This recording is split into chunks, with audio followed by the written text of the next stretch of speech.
Hello नमस्कार दोस्तों, कैसे हैं आप सब लोग। उम्मीद करते हैं आप सब लोग ठीक होंगे और मन लगा के पढ़ाई कर रहे होंगे। आज हम लोग पढ़ने जा रहे हैं आचार्य रामचंद्र शुक्ल जी के कथन। और आचार्य रामचंद्र शुक्ल जी के कथन कबीरदास जी के बारे में देखेंगे हम।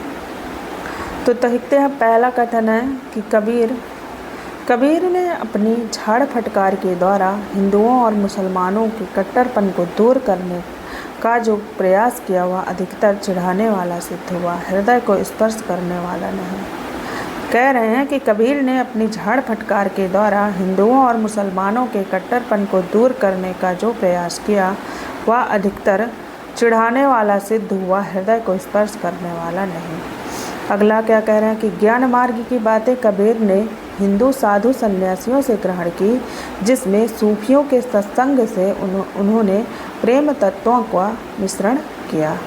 क्या कह रहे हैं शुक्ल जी की ज्ञान मार्ग की बातें कबीर ने हिंदू साधु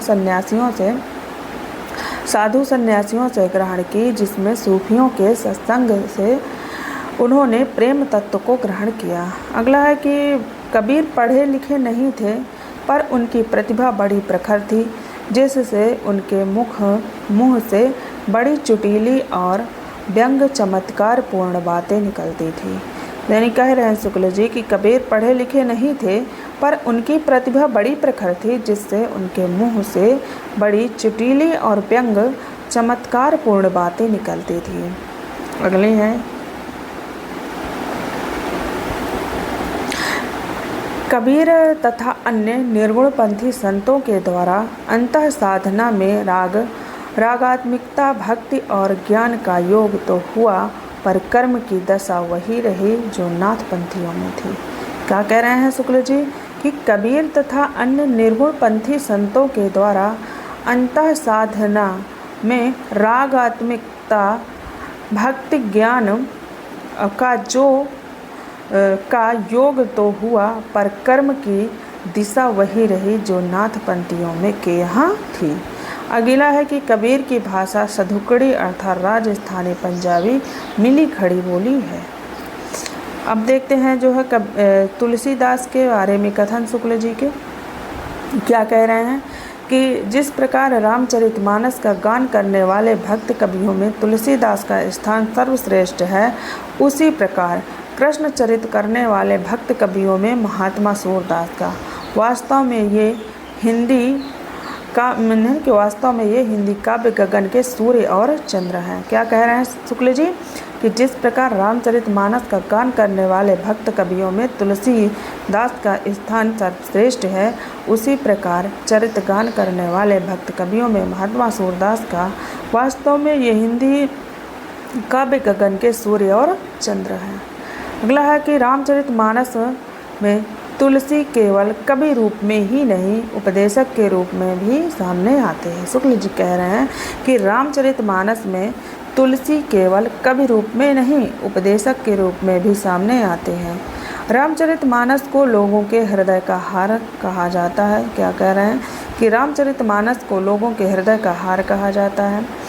तुलसीदास जी उत्तरी भारत की समग्र जनता के हृदय मंदिर में पूर्ण प्रतिष्ठा के साथ विराज रहे हैं। शुक्ल जी कह रहे हैं कि तुलसी जी उत्तरी भारत की समग्र जनता के हृदय मंदिर में पूर्ण प्रतिष्ठा के साथ विराज रहे हैं। अगला है गोस्वामी जी की भक्ति पद्धति की सबसे बड़ी विशेषता है उसकी सर्वांग पूर्णता। क्या कह रहे हैं गोस्वामी जी की भक्ति पद्धति की सबसे बड़ी विशेषता उसकी सर्वांग पूर्णता है।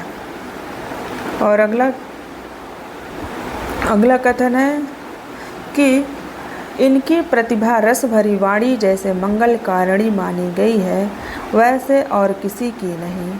तुलसीदास के संबंध में शुक्ल जी कह रहे हैं कि इनकी भक्ति रस भरी वाणी जैसे मंगलकारिणी मानी गई है, जैसे वैसी और किसी की नहीं, तुलसीदास के संबंध में कह रहे हैं। अगला है तुलसी जी अपने ही हक यानी कि अपने तक ही दृष्टि रखने वाले भक्त ना थे, बल्कि संसार को भी दृष्टि फैलाकर देखने वाले भक्त थे। शुक्ल जी कह रहे हैं कि तुलसी जी अपने ही तक दृष्टि रखने वाले भक्त न थे, बल्कि संसार को भी दृष्टि फैलाकर देखने वाले भक्त थे। तुलसीदास की रचना विधि की सबसे बड़ी विशेषता यह है कि वे अपनी सर्वोत्तमुखी प्रतिभा के बल पर सबके सौंदर्य की पराकाष्ठा अपनी दिव्य वाणी में दिखाकर साहित्य क्षेत्र में प्रथम पद के अधिकारी हुए। क्या कह रहे हैं शुक्ल जी कि तुलसीदास की रचना विधि की सबसे बड़ी विशेषता यह है कि वे अपनी सर्वोत्तमुखी प्रतिभा के बल पर सबके सौंदर्य की पराकाष्ठा अपने दिव्य वाणी में दिखाकर साहित्य क्षेत्र में प्रथम पद के अधिकारी हुए। अगला कथन है शुक्ल जी का कि हिंदी कविता के प्रेमी मात्र जानते हैं कि उनका ब्रज एवं अवधी दोनों भाषाओं का समान अधिकार था। ब्रज भाषा का जो माधुर्य हम सूर सागर में पाते हैं, वही माधुर्य और भी संस्कृत रूप हमें कवितावली और गीतावली में पाते हैं। ठेठ अवधि की जो मिठास हमें जायसी की पद्मावत में मिलती है, वही जानकी मंगल, पार्वती मंगल, बरवै रामायण और रामलला नहचू में हम पाते हैं। यह सूचित करने की आवश्यकता नहीं है कि ना तो सूर का जो है अवधि पर अधिकार है और ना जायसी का ब्रजभाषा पर। शुक्ल जी कह रहे हैं कि हिंदी कविता के प्रेमी मात्र जानते हैं कि उनका ब्रज एवं अवधि दोनों भाषाओं का समान अधिकार था। ब्रज भाषा का जो माधुर्य हम सूर सागर में पाते हैं, वही माधुर्य और भी संस्कृत रूप में हम गीतावली और कृष्ण गीतावली में पाते हैं। ठेठ अवधि की जो मिठास हमें जायसी की पद्मावत में मिलती है, वही जानकी मंगल, पार्वती मंगल, बरवै रामायण और रामलला लहचू में हम पाते हैं। यह सूचित करने की आवश्यकता नहीं है कि ना तो सूर का अवधि पर अधिकार था और ना जायसी का ब्रजभाषा पर। अगला कथन तुलसीदास के बारे में है शुक्ल जी का। क्या कह रहे हैं? प्रेम और श्रृंगार का ऐसा वर्णन जो बिना किसी लज्जा और संकोच के सबके सामने पढ़ा जा सके, गोस्वामी जी का है। शुक्ल जी कह रहे हैं कि प्रेम और लज्जा का ऐसा वर्णन जो बिना किसी शुक्ल जी क्या कह रहे हैं कि प्रेम और श्रृंगार का ऐसा वर्णन जो बिना किसी लज्जा और संकोच के सबके सामने पढ़ा जा सके, गोस्वामी जी का है। अगला है कि उन्होंने रचना नैपुण्य का भद्दा प्रदर्शन नहीं किया है और ना वे शब्द चमत्कार आदि के खिलवाड़ों में फंसे हैं। तुलसीदास के बारे में शुक्ल जी कह रहे हैं कि उन्होंने रचना नैपुण्य का भद्दा प्रदर्शन नहीं किया है और ना वे शब्द चमत्कार आदि से खिलवाड़ में फंसे हैं।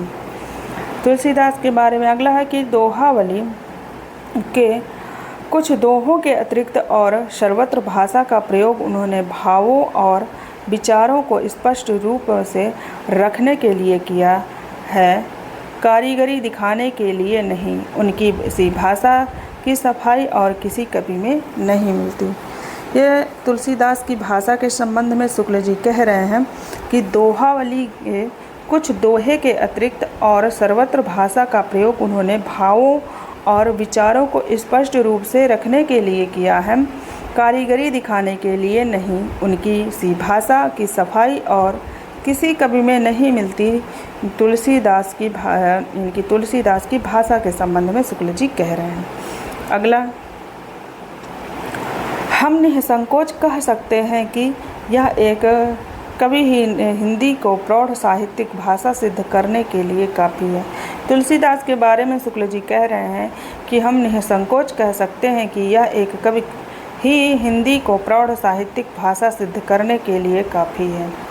अगला है कि गोस्वामी जी खान पान का विचार करने वाले स्मार्त वैष्णव थे। तो स्मार्त वैष्णव ऐसे भी पूछे कि जो है गोस्वामी तुलसीदास को स्मार्त वैष्णव कौन माने थे, तो शुक्ल जी मानते थे।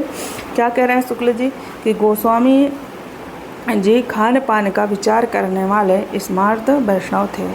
अगला है कि प्रबंधकार कवि की भावुकता का सबसे अधिक पता यह देखने से चल जाता है कि वह किसी की आख्यान को अधिक मम स्पर्शी स्थलों को पहचान सका है या नहीं। तुलसीदास के बारे में शुक्ल जी कह रहे हैं कि प्रबंध कवि की भावुकता का सबसे बड़ा यानी कि सबसे अधिक पता यह देखने से चल जाता है कि वह किसी आख्यान को अधिक मम स्पर्शी स्थलों को पहचान सका है या नहीं, तुलसीदास के संबंध में कह रहे हैं। और अगले आते हैं सूरदास। तो सूरदास के बारे में हम कल देखेंगे, फिर अब कल देखेंगे शुक्ल जी के कथनों को। यहाँ पे सूरदास के बारे में हम कल देखेंगे। आज के लिए इतना ही और मिलते हैं कल आपसे। तो राधे राधे सभी को।